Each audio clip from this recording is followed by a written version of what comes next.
And that's when the church becomes very mystical. That the church is more than the sum of its parts. Kung mayroong 100 taong miyembro ang church, hindi lang katumbas yung church ng 100 tao. Because when 2 or 3 are gathered in the Lord's name, He is there as the head of that gathering, in spite of the imperfections. Kaya meron pong mystical value, very mysterious, mahiwaga na halaga yung fellowship.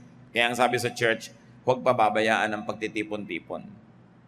Kahit kung minsan hindi lahat ng gusto mo nangyayari, hindi lahat nangyayari kasing ganda ng ibig mo, pero yun pa rin, kaisa-isa, yung church na body of the Lord Jesus, of which He is the head.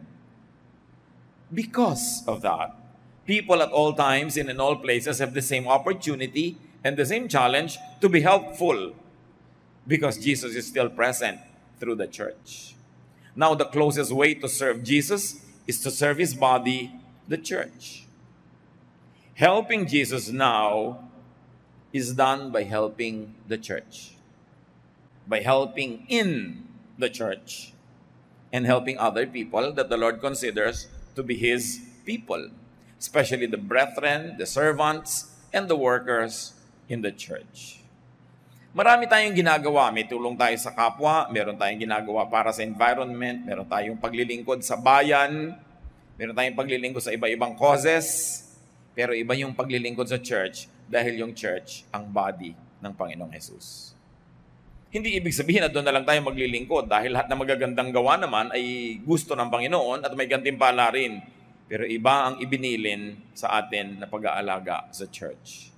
Kaya dapat mahalin. At ang tanong, do we help Jesus in the context of the church? Do we help Jesus this way that He likes? Balikan natin yung mga aktual na tumulong sa physical life and ministry of Jesus. Nung siya inaaresto sa halamanan, Peter drew his sword. Armado pala itong si Pedro. Inilabas niya ang kanyang sandata, John 18:10. Simon Peter had brought along a sword. He now pulled it out and struck at the servant of the high priest. The servant's name was Malchus, and Peter cut off his right ear. Sa pagsugod nitong si Pedro, tinagan niya yung pinakamahalagang assistant, katulong noong high priest, at natagpasan tainga. Anong matatawag sa tulong na yon? It was impulsive. Hindi naman hinihingi ni Lord yung ganong pagtulong. Jesus had to heal the wounded man. And according to other sources, Jesus had to stop the bleeding and Jesus had to heal the man. So tumulong kunwari, pero kailangan pang i-repair yung ginawa niya. So ang tanong, do we help Jesus? Do we help the church this way? Tutulong ka nga, pero hindi naman pala yung tulong na hinihingi ng Panginoon, so nakakasama pa minsan. Akala mo tulong, hindi pala. Kailangan pa ng damage control. Kung sobra tayo halimbawang makapanakit ng kalooban ng hindi natin kapwa mananalig, kung sobra tayong mapagmataas sa ating doktrina, sobra tayong mapagmalaki, at hinuhusgahan natin yung iba, hindi ba ganun din yun? Kailangan na naman ng damage control pagkatapos. Matapos tayong may masaktan ng damdamin, mailayo ang loob sa church, sa Bible, at sa Lord, may kailangan pang humimok sa tao na yon na magpatawad at bigyan uli ng chance na makinig ang kanyang sarili dahil na-turn off sa atin. Maraming ginagawa ang mga Kristiyano ngayon, parang gawa ni Peter, akala nila nakakatuwa kay Lord pero hindi pala. Nakakasira pala sa church. At kailangan pang repairin, paghimalaan yung taong nasaktan dahil hindi naman kailangan. Overzealousness, judgmentalism, self-righteousness, self-promotion, lahat ng yan, hindi hinihingi ni Lord para sa atin. Hindi tayo nakakatulong sa church. Pag ipinagyayabang natin yung church natin, ipinagmamalaki, at parang dinadaig natin, kinakawawa o binabaliwala at pinagmumukhang mali ang iba. We don't help the cause of Jesus. Peter followed Jesus. That's another way to serve Him. To the house of the high priest. Matthew 26:57-58, matapos dakpin ng Panginoon, dinala sa bahay ng high priest. After Jesus had been arrested, He was led off to the house of Caiaphas, the high priest. But Peter followed along at a distance and came to the courtyard of the high priest's palace. He went in and sat down with the guards to see what was going to happen. Habang nagpulasan ng lahat, iniwan ng Panginoong Hesus, may isa namang sumunod-sunod, bagamat sa malayo. Pero hindi naman siya sumunod ng lubos. Hindi na siya pumasok sa loob dahil natatakot din siyang mapahamak. He followed only to be overcome by fear later, and then later on to deny Jesus. Huwag naman sana, but does anyone follow Jesus this way? Magsisimulang sumunod kunwari, but when the going gets tough, begins to deny any relationship with the Lord. Pag magmumukha na may disadvantage o baka mapahamak, malagay sa gipit, itatatwa na ang Panginoon. Isang uri ng paglilingkod na yes, maganda sa simula, hindi lang tinuloy at binuo. At ang naging ending pa ni Peter ay lubha siyang nalungkot, umiyak siya dahil na-realize naman niya. Itinatuwa niya pala, matapos na sumunod pa raw siya kunwari. So kung sumunod na ng buo, sabi ni Lord, count the cost before you begin building a tower. May cost lahat ng bagay. Ang pagsunod sa isang politiko, ang pagsunod sa isang artista, ang pagsunod sa isang sportsman, ang pagsunod kay Jesus. Pero alam naman natin na karapat-dapat siyang sundan. At nahirapan man ang Panginoon sa pinuntahan niya sa house ni Caiaphas, sa crucifixion, sa Golgotha, ginawa naman niya yung para sa atin. Mano ba namang samahan natin siya? Ginawa naman niya yung para sa atin at hindi para sa kanyang sarili. Isa pang tumulong, nagsikap tumulong sa Panginoon si Pilate. Pilate tried to set Jesus free. John 18:38, Pilate went back and said, I don't find this man guilty of anything. And since I usually set a prisoner free for you at the Passover, would you like me to set free the king of the Jews? Sinikap ni Pilate dahil alam niya hindi naman masamang tao yung si Jesus. Hindi naman totoo yung mga paratang. Sinikap niyang tulungan na huwag mapako. And then Pilate's wife also helped by sending him a note.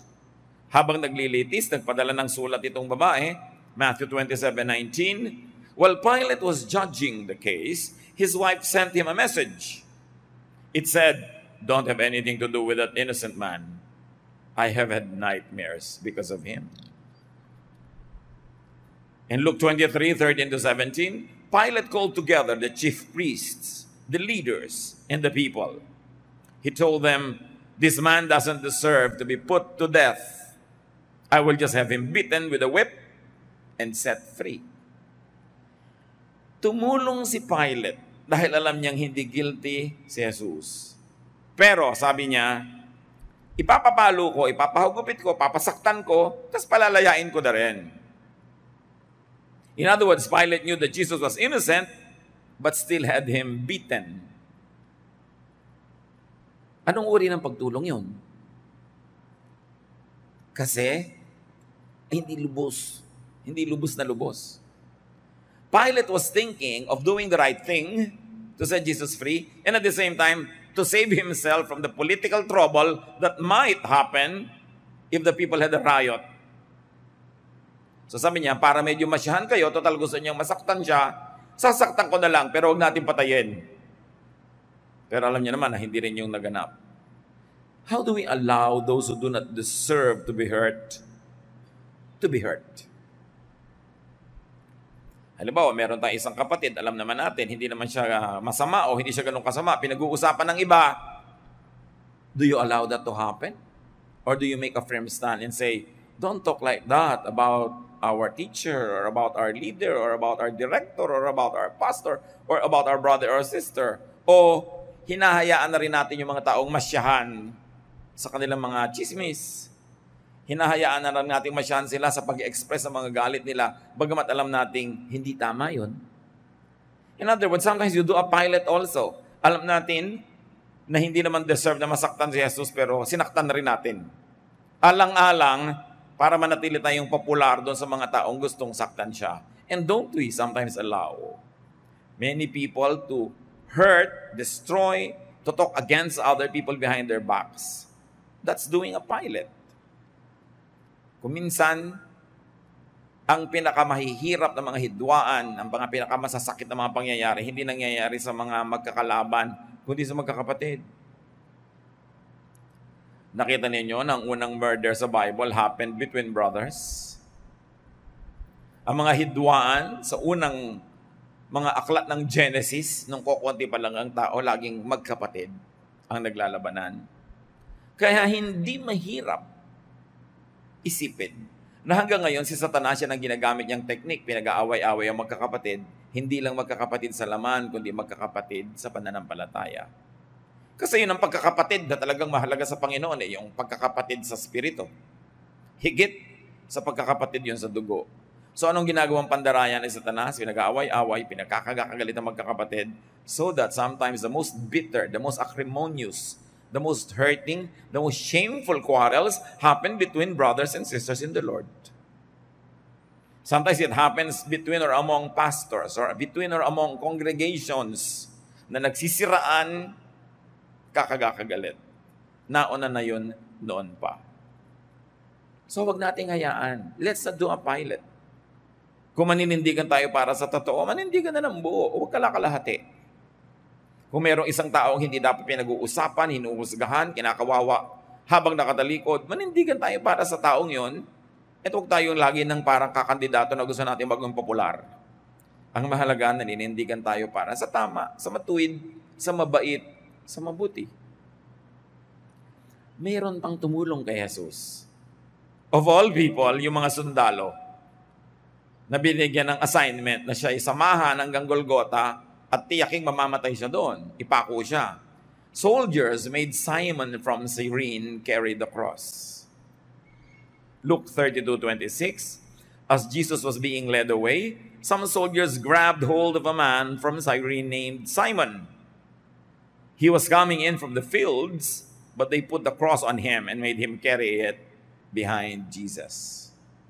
Matapos bugbugin, saktan, sugatan ng mga kawal si Jesus, alam nila sobrang mahina na. Magdamag ang paglilitis, walang pagkain, walang inumin, sobrang pahirap sa espiritu, sa emosyon, sa katawan. So, nung papasanin na yung krus, inilabas na siya mula doon sa bahay na pinaghatulan at dadalhin na doon sa bundok ng Kalbaryo, at least part of that very difficult walk, may bigla silang isang hinablot na taong walang kamalay-malay, nandun lang, galing sa pagtatrabaho sa bukid, at sa kanya ipinabuhat yung krus. At least tinulungan nila si Jesus. They helped Jesus, but made someone else do the work. Tinulungan daw, hindi naman sila yung nagbuhat. Di ba maraming ganyan sa church? Kailangan natin magkaroon ng teacher sa Sunday school. Sister, I volunteer you. Tumutulong, pero hindi sila yung nahihirapan. Ibang mabolunteer ng iba. Naku, kailangan natin bumili ng sound system. Sister, di ba mayaman ka? Mag-donate ka. Kunwari may conviction to be helpful, pero iba yung i-assign. Well, you can understand the Roman soldiers because their task was to keep the peace. Hindi nila pwedeng bitawan ang kanilang armas. So, understandable, hindi nila pwedeng buhatin yung krus. Katulad kung may mga halimbawa, mga people who are being protected by their bodyguards, be they personages that are in danger from political enemies or just in danger from crazy people who like to harm them sometimes, hindi ka pwede makikipag-picture doon sa celebrity pagkatapos yung bodyguard niya pakukuhanin mo ng picture. Hindi ka pagbibigyan. Sabi mo pa, ang suplado naman ng bodyguard, nagpapakuha lang ko, ayaw pang pukuha. Hindi nila trabahong kumuha ng picture kasi ang trabaho nila, bantayan yung kanilang binabantayan. Kaya dapat inuunawa yon. So we can understand these soldiers na gusto nilang tulungan si Jesus pero hindi sila yung tumulong. Pero hindi tayo yung mga soldiers na yan. Tayo ngayon ay mga taga-church. Pag meron bang dapat gawin, ikaw mismo yung gumagawa o hinahayaan mo na lang iba ang gumawa. Nagmamaang-maangan ka na lang ba? Bahala na lang sila. Tapos ikaw pa yung magkikriticize kumisan. It can happen. It's amazing how we can unearth a lot of lessons just from the people who helped Jesus. Because right now, people are still helping Jesus when they help the church. When they help in the context of the ministers of the church. And yet the same types of helping are still alive. Now, another person, of course, who helped Jesus was Simon. Simon from Cyrene carried the cross for Jesus. At kuminsan nangyayari sa atin yan. Tayo talaga ang nagpapasan nung pasanin ni Jesus. Can you imagine this man was named? And even the place where he came from was named. And from eternity to eternity, he is remembered. Not because he is the Savior. Not because he died on the cross and lived again. But because even for just a moment, even for just a few steps, he carried the cross for Jesus. Surely we can do the same. Pagka yung mga gustong mahalin ni Jesus ay minahal natin, yung mga gusto niyang patawarin ay pinatawad natin, yung gusto niyang turuan ay tinuruan natin, yung gusto niyang bigyan ng pag-asa ay binigyan natin ng pag-asa, yung gusto niyang tanggapin dahil outcast ay tinanggap natin, aren't we carrying the cross of Jesus? So sa halip na gumawa kayo ng physical cross at pasanin niyo sa mga lansangan, walang value yon. Dahil hindi na kailangang ulitin yun eh. Pero ang value nandun sa spiritual na application nun. That when you do the work of Jesus to the point of suffering for it, to the point of carrying a heavy load because it is a duty that you must do in the name of Jesus, may kahalong sakripisyo, may kahalong paghihirap, yun ang ginawa ni Simon of Cyrene. Matthew 27:32, on the way they met a man from Cyrene named Simon, and they forced him to carry Jesus' cross. Siya pa nga pinilit lang, pero mas maganda kung tayo, hindi na kailangan pilitin. Nagvo-volunteer ka. Sabi ni Lord, whatever you do to the least of this, you do for me. Eh di lalo na kung if you do it for His body, the church. How are we like Simon? Sometimes you're only compelled to help at the beginning, and then at the end, you realize it's a good thing to do, and now you begin to do it on your own because it's good to do. Kung minsan, pipilitan ka lang na magbait-baitan, magbuti-butihan, kunwari magbago ng buhay, pero mamaya nakikita mo na rin yung ganda nung tinutuloy mo na. And you carry the cross of Jesus. Ang gandang halimbawa. This Simon never realized that his name would be immortalized in Scripture. But don't you realize that everybody who helps the body of Jesus, the church, is immortalized in the memory of God Himself? Sabi niya, may mag-abot lang sa inyo ng inumin, hindi lilimutin yon habang panahon. Aalalahanin ng langit ang iniaabot sa mga lingkod ng Diyos, sa mga katuwang ng Panginoon na nagpapagaan sa pasanin ng mga tao. Ano ba yung bigat ng krus? Yan ang pasanin ng mga tao, guilt. So when you help somebody overcome guilt by teaching them about the salvation and the forgiveness of Jesus, you actually carry their cross for them. Ang mga pabigat sa buhay ng tao, mga fear.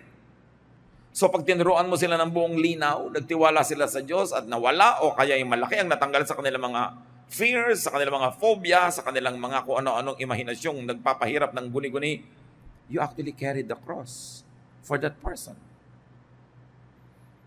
Shame. When people are so ashamed of their past, so ashamed of themselves, and you make them realize the acceptance that Jesus has prepared for them.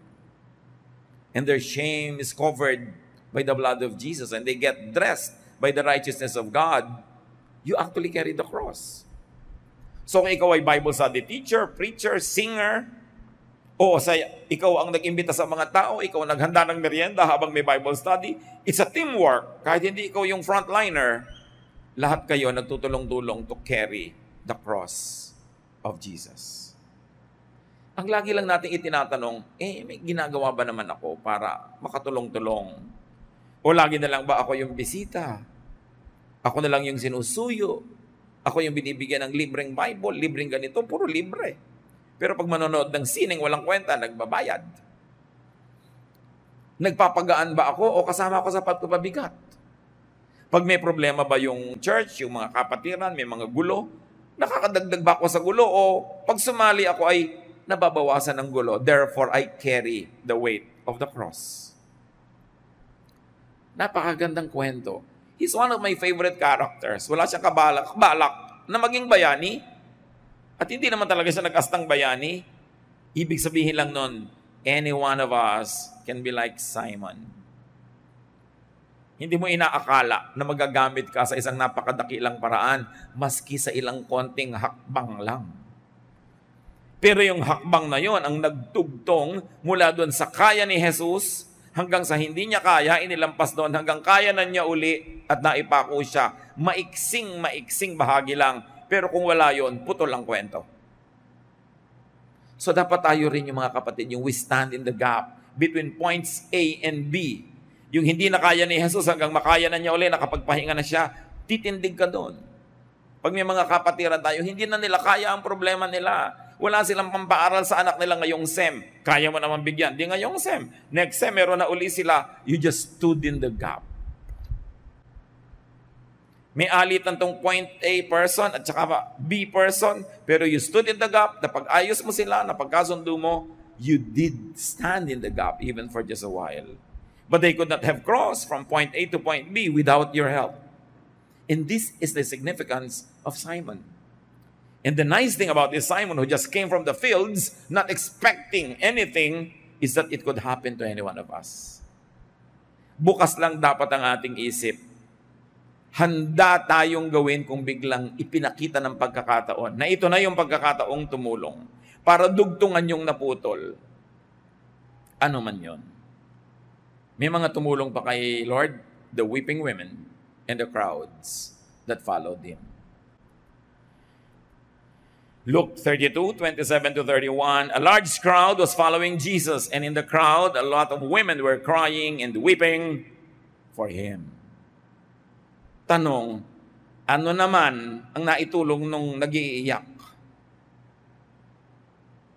Pakikiramay. This is what I call the ministry of presence. Hindi ka naman nakabuhat ng krus. Hindi mo naman sinanggahan yung hampas para sa katawan mo lumatay. Hindi ka naman nagpapako, pero nakatulong ka just by being there. Nakaka-encourage. Yan yung ministry natin. Pag meron tayong mga kaibigang may mahal sa buhay na nasa ospital, sinasamahan natin sa pagbabantay, at lalo na nag-aambag tayo ng konti sa gastos kung hindi niya kaya yung gastos. The ministry of helps. Napakaraming umalipusta, humamak sa Panginoong Yesus nung araw na yon. The weeping of these women, the following of this crowd was so important to give balance to the very sad reality that many people deserted Him. The disciples deserted Him. They were nowhere to be found, but these women were weeping. And that was the ministry of presence. Ang ganda ng salita sa atin yan sa Tagalog, pakikiramay. Wala ka naman talagang magagawa para bawasan yung sakit. Hindi mo na pwedeng ilagay sa sarili mong katawan, pero nahahati ang sakit dahil nandun ka at katuwang. Pag nakikiramay tayo sa mga taong nahihirapan, kahit pa kasalanan nila kaya sila nahirapan, hindi naman tayo dapat judge. You divide the person's sorrow by being there. You are doing this ministry of presence. Very crucial. Paano tayo makikiramay kay Jesus? Pag nakikiramay tayo sa mga taong mahal niya na nangangailangan ng damay. Later, the women went to the tomb to anoint the body. So hindi lang pakikiramay sa pag-iyak, mayroong practical help. Dadala nila ng mga spices para linisin yung katawan na hindi na asikasong linisin dahil nung inilibing ay nagmamadali dahil gabi na ng Sabat, hindi na pwede magtrabaho. Luke 23:55-56. The women who had come with Jesus from Galilee followed Joseph and watched how Jesus' body was placed in the tomb. That was Joseph of Arimathea. Then they went to prepare some sweet-smelling spices for his burial. inalam ng mga babaeng ito kung saan nailibing si Jesus para matapos ang Sabat ay pwede na nilang dalhan ng mga spices na ayon sa kanilang kaugalian ng paglilibing.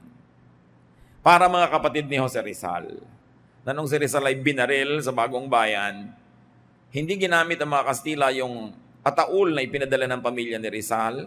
Hindi nila sinabi kung saan ililibing at basta na lang nila inihulog sa isang hukay na walang marka, nothing.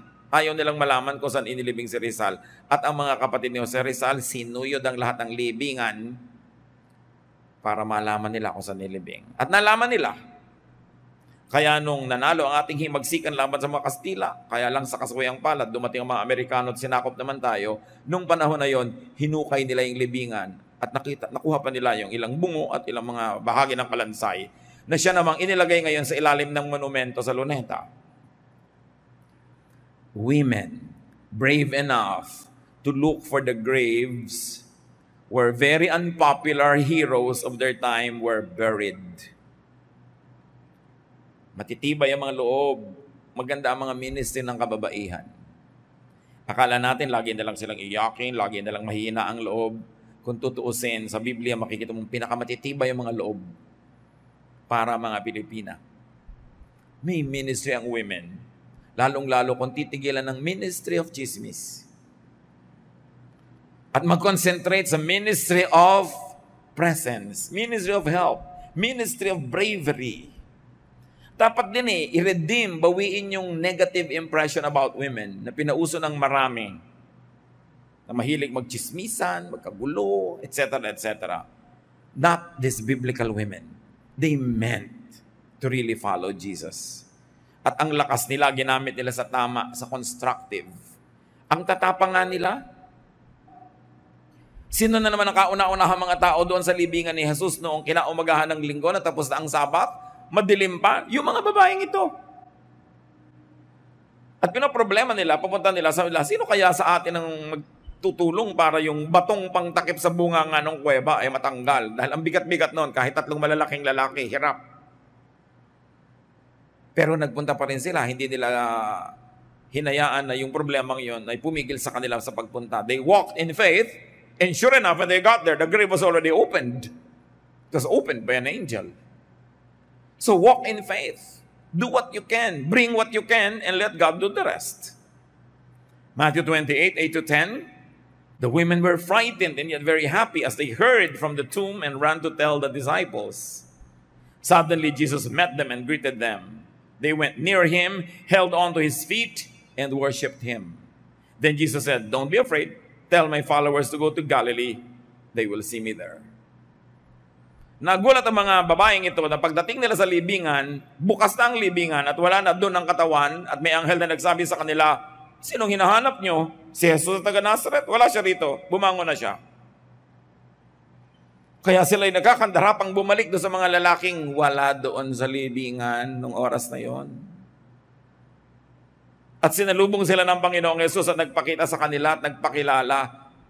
Mga babae ang unang-unang nakaalam na ang Panginoong Hesus ay bumangon mula sa kamatayan.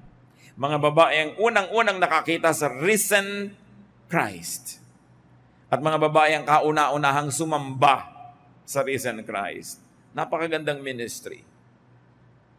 Kitang-kita ang pagpapahalaga ng Panginoong Hesus sa kababaihan, which of course the other disciples and other Christian leaders later tried to control and tried to overcome. Pero kung si Jesus ang pagbabatayan, ang pagpapahalaga niya sa babae at pagbibigay ng ministry, napakalinaw. At alam naman natin kung sino dapat natin pakinggan at sundin, si Jesus. Everyone else in the Bible was just human, but Jesus is divine, the Son of God. And you get the cue from Jesus to give important ministries to women. In fact, the women were the first to serve as messengers of the risen Christ. Sila ang ginamit ng Panginoong Hesus para pasabihan yung mga lalaking disciple na walang kamuang-muang maging nung sandaling yun. Kaya sila ang nagsabi, pagkatapos ngayon may mga nagbabawal sa mga babae maging preacher, maging teacher, samantalang si Jesus mismo, yun ang unang-una niyang inutusan na magturo tungkol sa kanyang pagkabuhay na muli. You've got to differentiate where you get authority. Is it from Jesus, from other human beings, from prophets, from apostles? Iba-ibang authority nun. Of course, the highest authority is the authority of the Lord Jesus Himself. And if you want to understand God, you want to have a clear view of God, look at Jesus, not at other religious leaders. So do we serve like these women? Kahit hindi kinakaya, kahit hindi nila kayang buksan yung bato, pumunta pa rin sila. Kaya pinagbukas naman sila ng anghel. You do what you can do, you let God do what you cannot do. But the important thing is you get to the end of the rope and say, this is up to where I can do what I could do. Dapat sinasagad natin ang kaya natin gawin, huwag natin problemahin yung lampas sa sagad kasi ang Diyos na ang magtutuloy. Ang mahalaga, makarating ka kung saan ka sagad.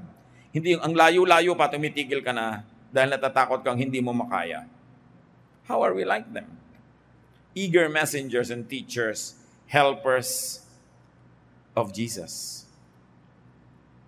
Meron pang isang maganda ang tulong na ginawa sa Panginoon.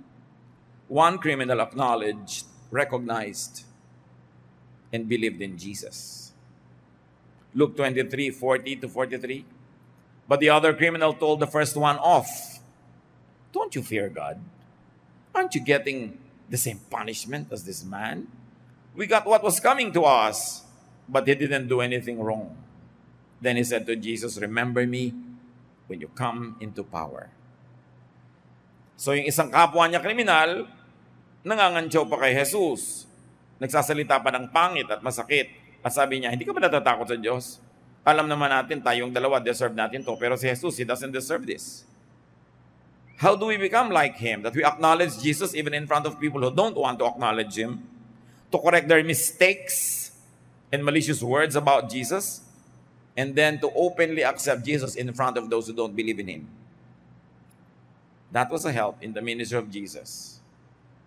Sa harap mismo ng lahat ng nandun na nagkakaisa-isa para hiyain si Jesus, this criminal on the cross acknowledged his faith in Jesus and even rebuked his fellow criminal who was saying bad things about Jesus. Do we just keep quiet when truth is being assaulted? Do we suppress our own faith and our expression of it when unfriendly audiences are present? This man was very good. That's why up to now, we're talking about him. Ginawa niya ang tama. Bihira lang sa buhay ng isang tao na meron siyang napakalinaw na pagpili na pwedeng gawin kung pipili siya ng tama o mali. Huwag nating aaksayahin yung ating pagkakataon kung dumating ito. When you are presented with the rare opportunity to stand up for what is right, do not waste that opportunity. And then there was another man who tried to help Jesus. In fact, he was very helpful. A man who tried to give Jesus some anesthesia. Alam niyo yung mga pinapako, sobrang hirap yan. So bilang charity, gesture of humanitarian concern, may mga mumurahing alak na hinahaluan nila ng mga sari-saring abdo ng hayop, kung ano-ano mga timpla, para pagka pumasok sa iyong bibig na inom mo, mabangag ka, malasing, at hindi mo naman sobrang maramdaman yung sakit. Mark 15:23, there they gave him some wine mixed with a drug to ease the pain, but he refused to drink it. May isang magandang loob, sinikap niyang painumin si Jesus nung alak na may ano-anong timpla para siya malasing at huwag na niyang lubos na maramdaman. Pagkamat tinanggihan ni Jesus, kasi buong puso at buong gising niyang tinanggap ang kaparusahan na para sa ating lahat. Pero it's still a good gesture. This is the ministry of comfort. This man was trying to comfort Jesus. What the disciples never did, this man, anonymous, nameless, faceless, did for Jesus. Gusto niyang bigyan ng ginhawa. Pag may tao bang naghihirap, willing tayong magbigay ng ginhawa.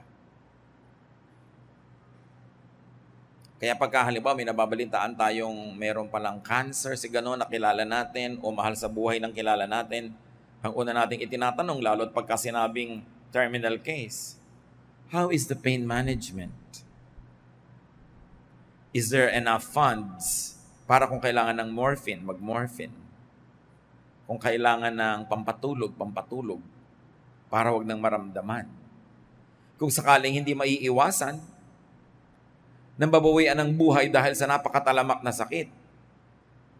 Kung sakaling hindi maiiwasan na mabawian ng buhay si Jesus dahil sa talamak na parusang binibigay sa Kanya, at least bigyan mo ng pampamanhid. This is the ministry of comfort at work. At lagi kong hinihimo ka mga kapatid natin, lalo may mga kakayahan naman, may kakilala ka na may sakit, na sobrang nagdurusa sa sakit at walang ikaya sa gastos, mag-donate ka kahit isang shot ng painkiller. Isang shot ng morphine, kung yan ang sinabi ng doktor na dapat at kailangan. Kahit hindi mo kayang suplayan ng lahat ng araw yon, isa lang, makadugtong ka lang. May isang magbibigay uli, may isa nagkakadugtong-dugtong.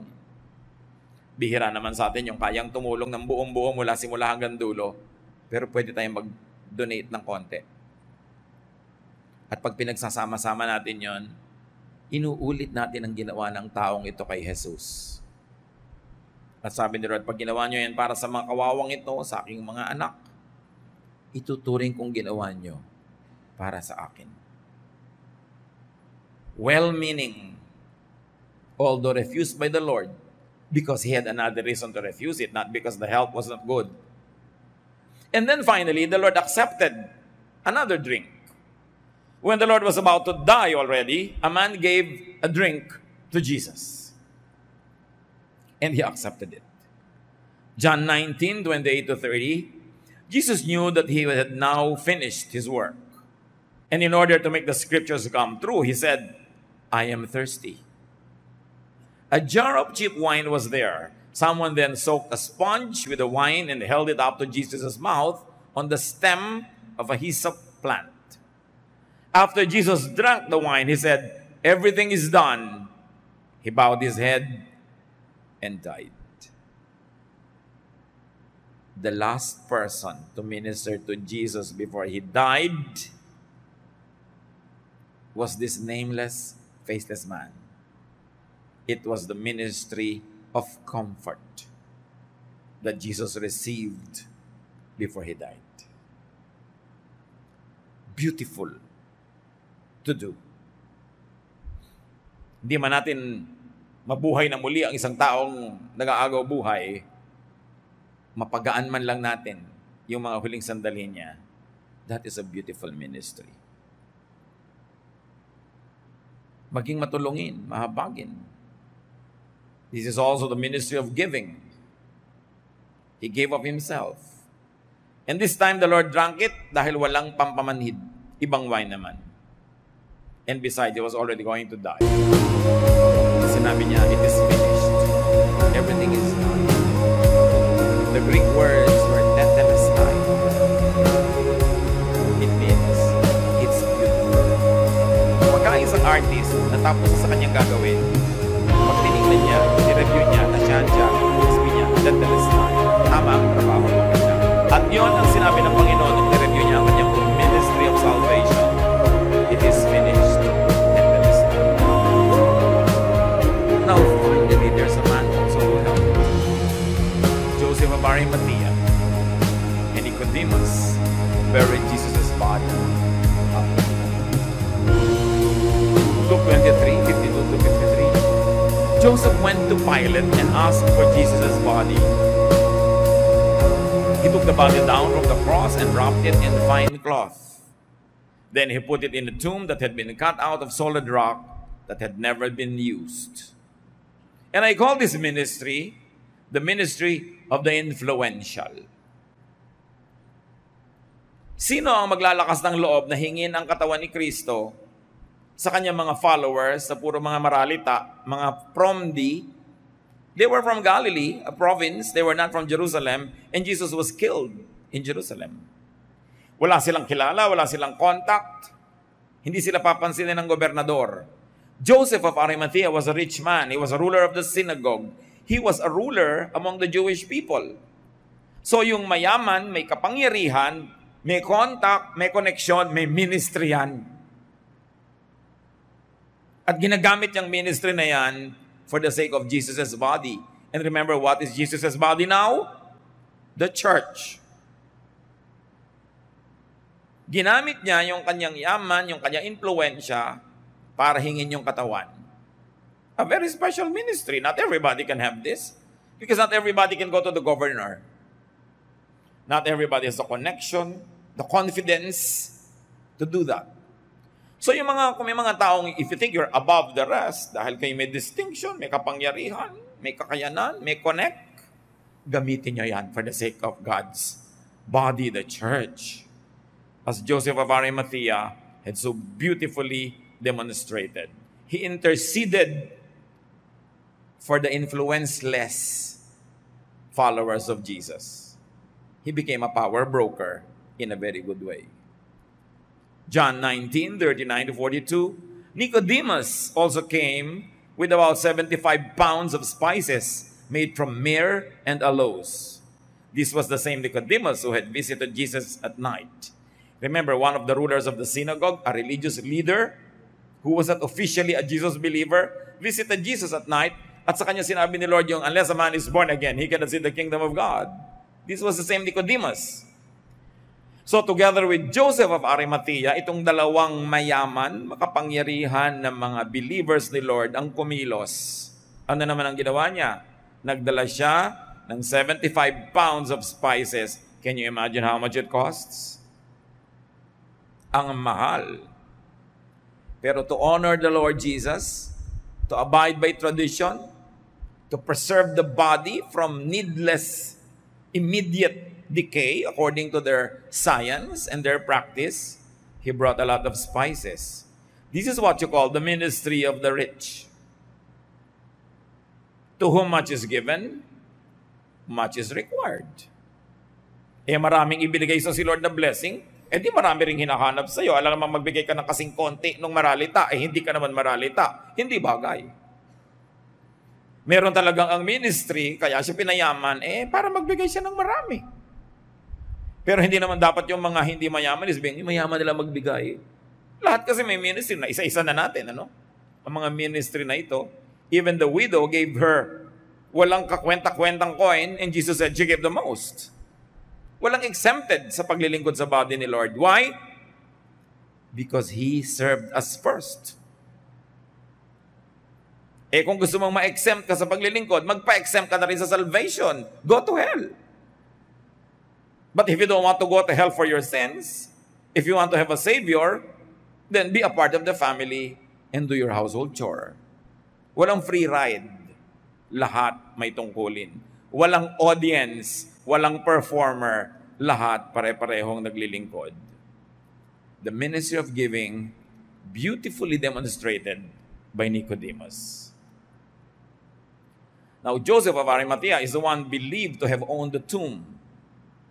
Bagong libingan, ibinigay niya sa Panginoon, wala pang ibang naunang inilibing, doon inilibing si Jesus. Malay ba niya na isosolid sa kanya after 3 days, no? Pero willing siyang ibigay forever yung libingan na yon. Pero willing na willing siyang ibinigay, isinoli din agad. God cannot be any man's debtor.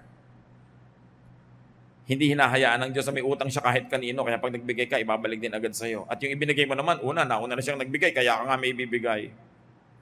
Napakagandang mga kasaysayan. Kung i-apply natin sa ating sariling buhay, hindi sa katabi, baka, kita mo, ikaw yung mayaman, ikaw yung magbigay. Ganun na naman yung ipinabuhat sa iba yung krus, ha? Dapat lahat tayo nagtutulong-tulong. How do we serve Jesus' body?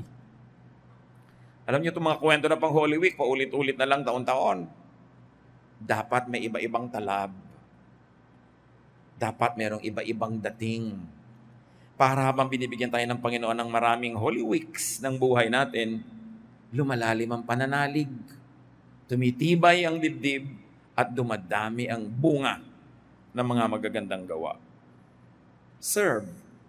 Help Jesus by helping His body. Now, dear God, we thank You that You first loved us. Salamat na kahit hindi namin hiniling, kayo na ang nagkusang kami ay palayain sa pamamagitan ng iyong anak na si Jesus.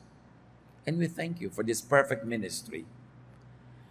Salamat na lang, Panginoon, dahil ang iyong anak na si Jesus kahit bumalik na sa kalangitan, naiwan ang kanyang katawan, ang iglesia, ang kapatiran.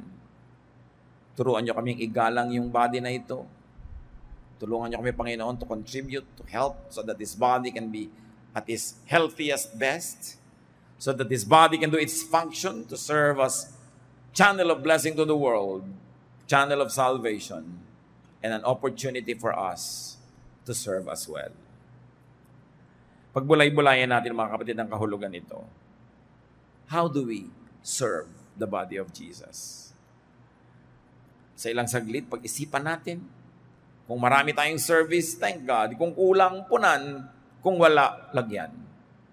Lord, teach us to follow after Jesus and to follow after those men and women who served Jesus